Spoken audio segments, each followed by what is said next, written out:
সবাইকে আসসালামু আলাইকুম।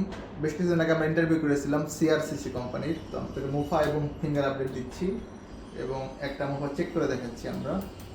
কিপ নোট, আমরা ডেলিগেট করতে ইন্টারভিউ ছাড়া কোনো ভিসা প্রসেসিং করতেছি না ভাই। এই হচ্ছে আমাদের ফয়সাল আহমেদ ভাইয়ের মুফা।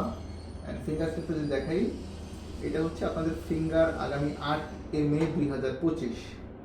সিআরসিসিতে আমাদের যেই 4জন কৃতকার্য হয়েছিল, মানে পাশ করছিলেন, আপনাদের প্রত্যেকের মুফা হয়ে গেছে, ফিঙ্গারপ্রিন্টের ডেটও পড়ে গেছে 8 এপ্রিল 2025।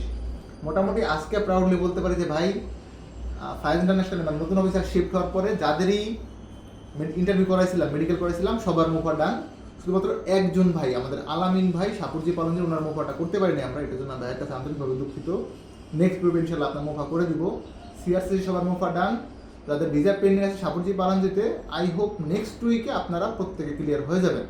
যারা ধৈর্যদের সাথে ছিলেন আপনাদের প্রতি অনেক কৃতজ্ঞতা। সিআরসিসির এই মুফা হয়তো আমাদের একটু সময় লেগেছিল ডিউ টু ওভালা জটিলতা, আলহামদুলিল্লাহ সলভ হয়ে গেছে অ্যান্ড ভিসাগুলো হয়ে যাবে।